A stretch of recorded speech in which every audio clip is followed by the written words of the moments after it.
Jadilah anak yang sukses.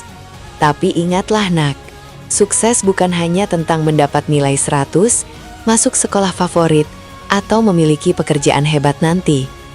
Sukses yang sejati adalah ketika kalian tumbuh menjadi pribadi yang jujur, rendah hati, dan pantang menyerah.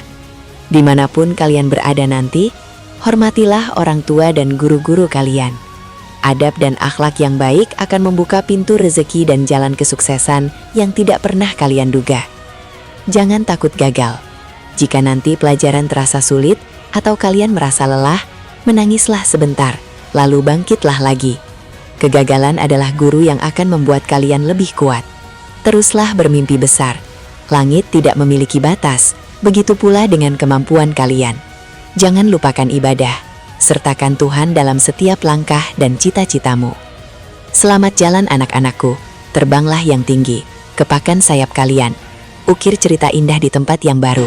Namun jangan pernah lupakan rumah kecil kalian di sekolah ini. Kami akan selalu menunggu kabar kesuksesan kalian.